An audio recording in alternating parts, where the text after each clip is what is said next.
Assalamualaikum warahmatullahi wabarakatuh. Bismillah, alhamdulillahirabbil alamin.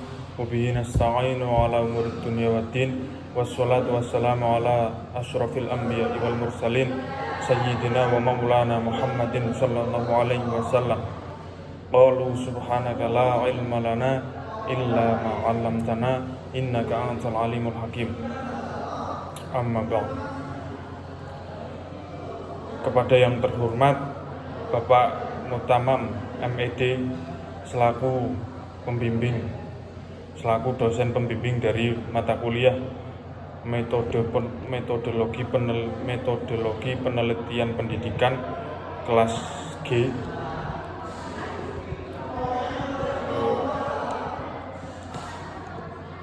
Sebelumnya perkenalkan, nama saya Muhammad Fatih Amroboh dengan NIM 2120134. Saya di sini akan menjelaskan tentang proposal yang sudah saya buat guna memenuhi tugas dari Bapak Mutamam. Judul dari proposal yang saya buat yaitu peran guru dalam mencerdaskan peserta didik belajar Al-Quran di TPQ An-Nahdiyah Desa Cokro.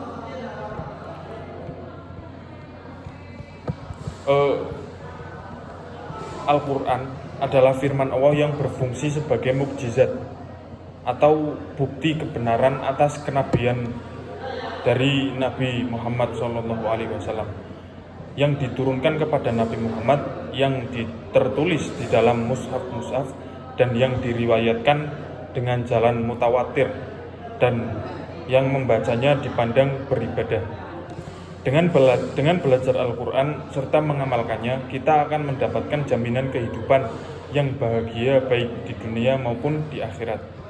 Al-Quran diturunkan oleh Allah Subhanahu wa Ta'ala kepada manusia untuk dibaca dan diamalkan. Al-Quran juga menjadi pedoman bagi umat muslim untuk mengarungi perjalanan hidupnya. Tanpa membacanya, manusia tidak akan mengerti isinya, dan tanpa mengamalkannya, manusia tidak akan dapat merasakan kebaikan dan keutamaan petunjuk Allah dalam Al-Quran. Telah banyak kalam Allah yang mengungkapkan tentang keutamaan membaca Al-Quran dan memerintahkan hambanya untuk selalu dekat dengan Al-Quran. Mempelajari isi kandungan Al-Quran adalah termasuk ibadah kepada Allah Subhanahu wa Ta'ala. Seperti dalam surat Al-Qamar ayat 22 yang artinya, dan sesungguhnya telah kami mudahkan Al-Quran untuk pelajaran, maka adakah orang yang mengambil pelajaran. Atau di dalam surat Al-Alaq ayat 1-5 yang artinya, bacalah dengan menyebut nama Tuhanmu yang menciptakanmu, Dia telah menciptakan manusia dari segumpal darah. Bacalah, dan Tuhanmu lah yang maha pemurah, yang mengajar manusia dengan perantara kalam. Dia mengajar kepada manusia yang tidak diketahuinya. Maksudnya Allah mengajar manusia dengan perantara tulis dan baca. Tujuan dari pembelajaran Al-Quran tersebut juga termasuk untuk membentuk generasi Qurani yang tangguh menghadapi tantangan zaman. Karena generasi yang tangguh adalah generasi yang dekat dengan Al-Quran. Masih banyak lagi keutamaan Al-Quran untuk kehidupan manusia, seperti Al-Quran sebagai rahmat yang merupakan keberuntungan yang diberikan Allah Subhanahu wa Ta'ala dalam bentuk kasih sayangnya sebagai pembeda atau Al-Furqan antara yang baik dan dengan yang buruk, yang halal dengan yang haram, yang salah dengan yang benar, dan sebagainya. Al-Quran juga termasuk sebagai nasihat mu'izzah atau pengajaran yang akan mengajar dan membimbing untuk mendapatkan kebahagiaan dunia dan akhirat. Dan banyak lagi fungsi-fungsi yang lain. Khususnya Al-Quran berfungsi sebagai petunjuk sebagaimana yang disebutkan dalam firman Allah Subhanahu wa Ta'ala. Maka tentunya agar Al-Quran dapat memberikan petunjuk apabila tidak dibaca. Oleh karena itu, belajar membaca dan mempelajari ilmu-ilmu yang ada di dalamnya dipandang sangat penting. Sangat penting juga bagi seorang guru untuk berperan aktif dalam mengamalkan dan memberikan pemahaman tentang keutamaan Al-Quran, sehingga Rasulullah SAW bersabda dalam hadisnya sebagai berikut, yang artinya sebaik-baik kamu adalah orang yang mempelajari Al-Quran dan mengajarkannya, dalam hadis riwayat Bukhari. Pada hadis di atas, Nabi mewajibkan kepada umatnya sekaligus memberikan motivasi bahwa orang yang terbaik di antara umat-umatnya adalah orang yang mempelajari Al-Quran, baik itu berkaitan dengan cara membaca, menulis, menyalin, dan mengajarkannya kepada orang lain. Karena Quran adalah warisan yang ditinggalkan Nabi Muhammad SAW kepada umatnya, seperti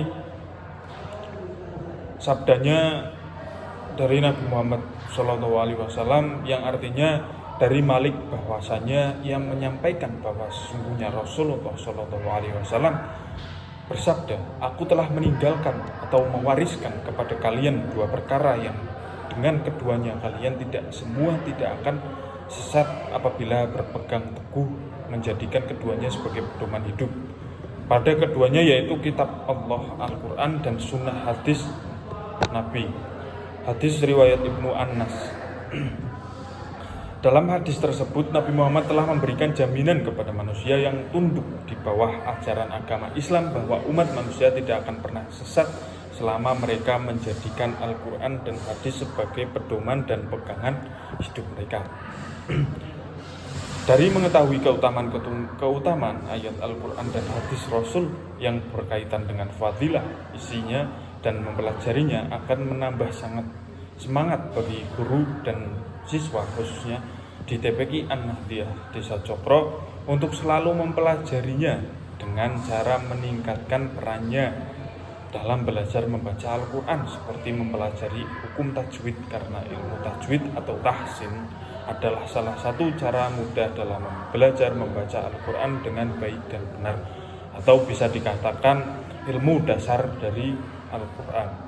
Dalam Kamus Al-Munawwir dijelaskan arti tahsin berasal dari kata yang artinya memperbaiki, membaguskan, menghiasi, mempercantik, membuat lebih baik dari semula. Maka dari itu, di zaman ini banyak sekali pergeseran nilai dalam kehidupan masyarakat dikarenakan para generasi kita masih banyak yang belum mampu untuk membaca Al-Quran secara baik, apalagi memahaminya. Oleh karena itu, sebagai orang tua harus mengusahakan sedini mungkin untuk mendidik dan membiasakan membaca Al-Quran. Dengan membaca Al-Quran atau mendengarkan bacaan Al-Quran dengan hikmah serta meresapi isinya, niscaya akan mendapatkan petunjuk dari Allah SWT serta dapat menenangkan hati. Itulah sebagai kitab suci, tetapi ia sekaligus merupakan pedoman hidup, sumber ketenangan jiwa, serta dengan membaca Al-Quran dan mengetahui isinya dapat diharapkan akan menjadi rahmat dari Allah SWT. Oleh karena itu, peranan guru sangatlah penting dan berguna dalam proses pembelajaran. Karena itu, banyak muncul seputar guru seperti mu'alim, berasal dari kata al-ilmu, yang menangkap hakikat sesuatu dalam setiap ilmu pengetahuan yang diajarkannya, serta menjelaskan dimensi teoritis dan praktisnya dan berusaha membangkitkan peserta didik untuk mengamalkannya. Dikemukakan makna guru oleh Ramayulis. Guru adalah seorang bertanggung jawab, tidak hanya sebagai pendidik tetapi juga pengajar. Sebagai pengajar bertanggung jawab agar siswa memahami materi pembelajaran yang disampaikan, dan tanggung jawab pendidik membentuk kepribadian siswa. Jadi dari pengertian di atas maka bisa dipahami bahwa peranan guru sangatlah penting dan berguna dalam proses pembelajaran. Contohnya sebagai bentuk peranan guru sebagai berikut. Usahakan agar tujuan pelajaran menjadi jelas dan menarik. Guru sendiri harus antusias mengenai pelajarannya yang diberikannya.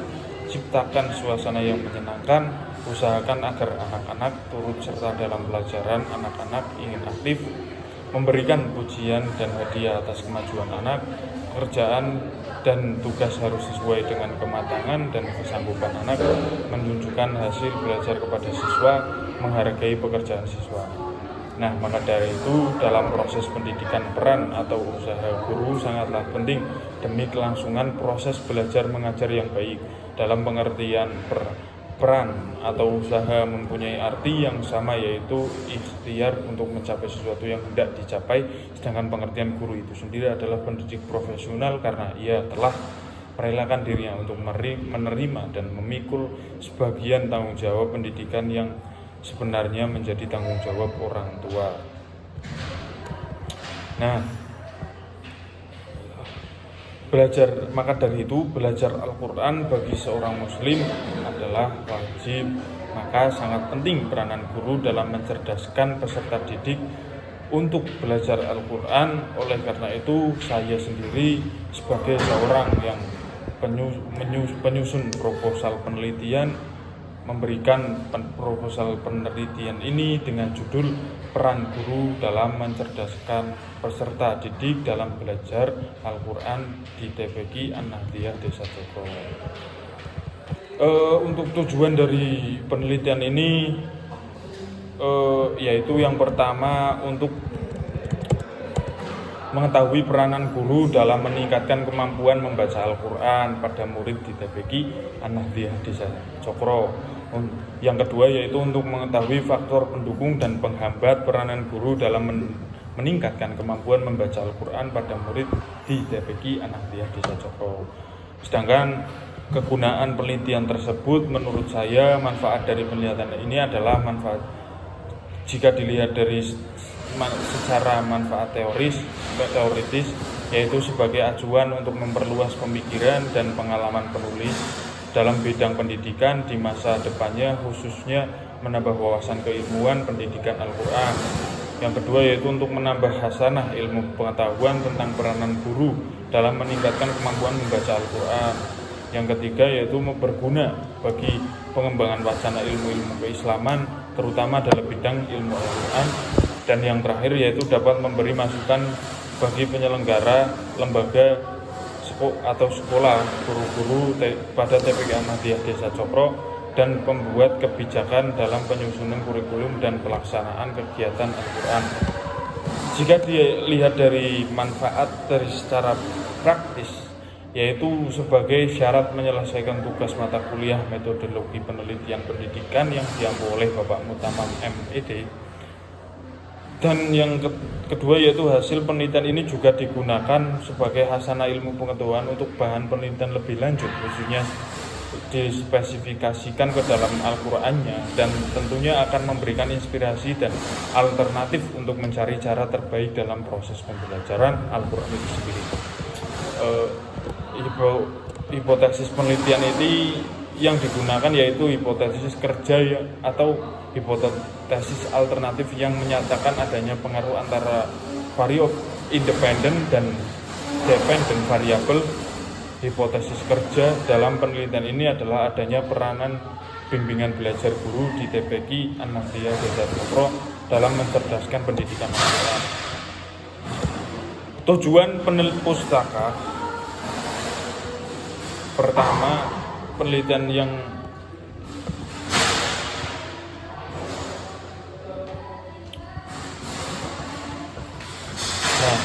untuk selanjutnya yaitu kerangka teori. Dalam kerangka teori itu terdiri dari ada 3 subpoin. Yang pertama yaitu hakikat bimbingan belajar. Bimbingan belajar merupakan salah satu bidang bimbingan. Untuk mengkaji pengertian bimbingan belajar terlebih dahulu akan dibahas mengenai hakikat bimbingan itu sendiri. Sedangkan pengertian bimbingan menurut Crow adalah bantuan yang diberikan oleh seseorang yang memiliki kepribadian yang memadai dan terlatih dengan baik kepada individu-individu setiap usia untuk membantunya mengatur kegiatan hidupnya sendiri, mengembangkan pandangan hidupnya sendiri, membuat keputusan sendiri, dan menanggung bebannya sendiri. Seperti layanan bimbingan yang diberikan pada individu atau sekumpulan individu berguna untuk menghindari dan mengatasi masalah dalam kehidupannya secara mandiri. Yang kedua ada hakikat pendidikan agama. Pendidikan agama merupakan usaha sadar yang dilakukan pendidik dalam mempersiapkan peserta didik untuk meyakini, memahami, dan mengamalkan ajaran Islam melalui kegiatan pembimbingan, pengajaran, atau pelatihan yang telah dirancang untuk mencapai tujuan yang telah diterapkan. Dengan demikian, metode pembelajaran pendidikan agama Islam adalah suatu cara yang dapat ditempuh untuk menyampaikan materi pendidikan agama Islam kepada peserta didik agar terwujud kepribadian Muslim sesuai dengan cita-cita pendidikan Islam. Jadi pembelajaran pendidikan agama yang diselenggarakan di TPQ An-Nahdliyah Desa Cokro dilatar belakangi oleh keprihatinan akan minimnya pemahaman anak-anak di Desa Cokro terhadap pendidikan agama, khususnya pendidikan Al-Quran yang seharusnya mulai bisa dipelajari dari kecil. Yang ketiga yaitu peran guru dalam mencerdaskan peserta didik dalam belajar Al-Quran di TPQ An-Nahdliyah Desa Cokro. Salah satunya yaitu peran guru dalam pembelajaran Al-Quran di TPQ Desa Cokro memiliki misi untuk mencerdaskan pendidikan agama anak melalui kegiatannya. Melihat dari latar belakang pembelajaran TPQ di Desa Cokro yang memang sebuah tempat bagi anak untuk belajar agama khususnya dalam bidang Al-Quran. Pentingnya mengembangkan potensi kecerdasan spiritual anak sejak dini melalui pendidikan agama yang diberikan. Jadi setiap anak dilahirkan dalam keadaan fitrah, orang tuanya lah yang meyahudikannya, menasranikannya, dan memajusikannya. Dikutip dari Al-Hadis, dalam Islam dipercayai bahwa setiap individu yang dilahirkan membawa fitrah. Anak dilahirkan dengan kecerdasan spiritual yang tinggi. Tetapi perlakuan orang tua dan lingkungan yang menyebabkan mereka kehilangan potensi spiritual tersebut. Betapa jelas bunyi hadis di atas bahwa karena tangan orang tuanya lah anak dapat berubah arah. Yang tadinya fitrah malah menyimpang itu juga bisa jadi, padahal pengembangan kecerdasan spiritual sejak dini akan memberi dasar bagi terbentuknya kecerdasan intelektual dan emosional pada usia selanjutnya. Nah, disinilah pentingnya pembimbingan dari orang tua, guru, dan pendidik lainnya agar mereka atau anak-anak tersebut bisa menyadari dan menjadikan pendidikan dan pembimbingan pada fase ini jangan sampai terabaikan, khususnya dalam upaya pengembangan kecerdasan spiritual. Tetapi apa yang terjadi sebenarnya bahwa ketika anak lebih banyak dipaksa untuk mengeksplorasi bentuk kecerdasan yang lain, khususnya kecerdasan intelektual, sehingga anak sejak awal sudah ditekankan untuk selalu bersaing untuk menjadi yang terbaik, sehingga menyebabkan tercerabutnya kepekaan anak tersebut. Sementara itu lingkungan keluarga maupun lingkungan masyarakat kurang memberikan dukungan terhadap penumbuhan dan pengembangan kecerdasan spiritual pada anak tersebut.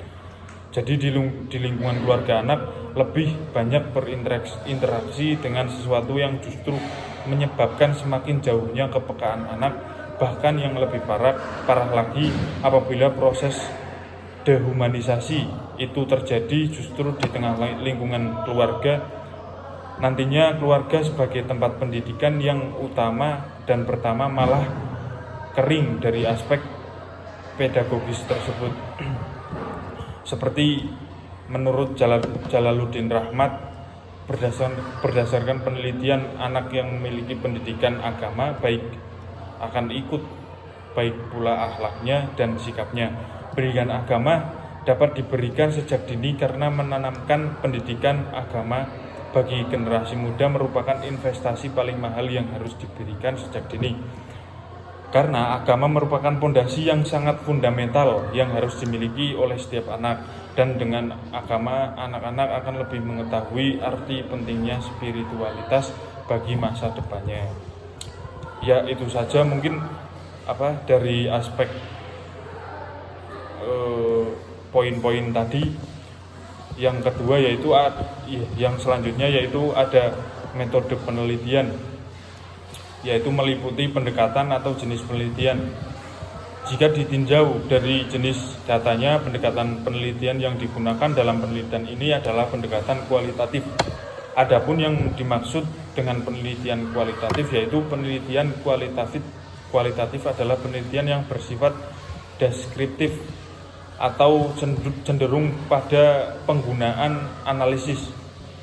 Proses dan makna lebih ditonjolkan dalam penelitian kualitatif ini. Seperti dijelaskan dalam proposal ini, yaitu kualitas peran bimbingan belajar guru dengan pendidikan Al-Quran di TPQ An-Nahdliyah Desa Cokro. Adapun jenis pendekatan penelitian ini adalah deskriptif. Penelitian deskriptif yaitu penelitian yang berusaha untuk menentukan pemecahan masalah yang ada sekarang berdasarkan data-data.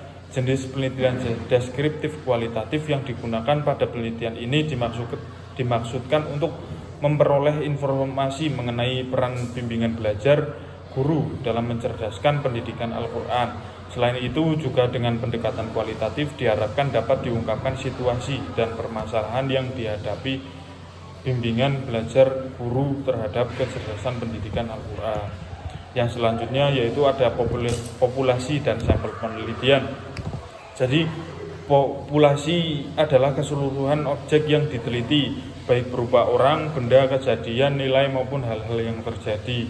Populasi pada penelitian ini adalah guru TPQ An-Nahdliyah di Desa Cokro yang berjumlah 10 orang, dan sampel pada penelitian ini adalah 5 orang guru di TPQ An-Nahdliyah Desa Cokro.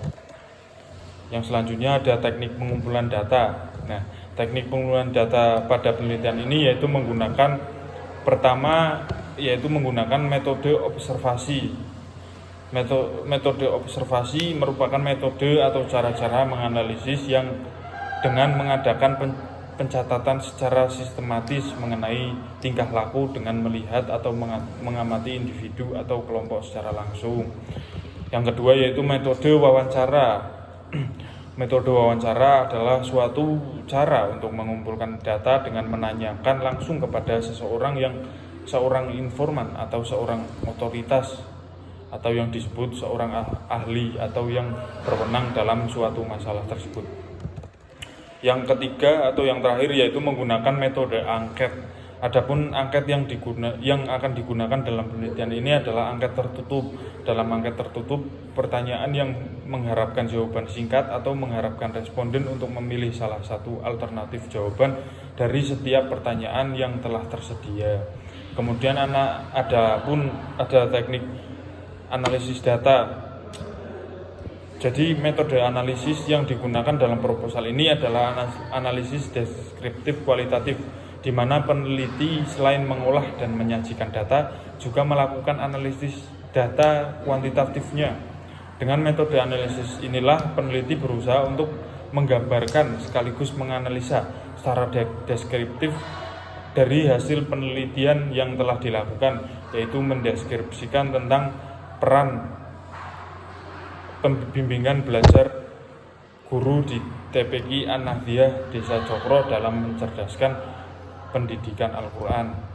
Ya, kurang lebihnya itu tadi pembahasan saya mengenai proposal penelitian yang saya buat.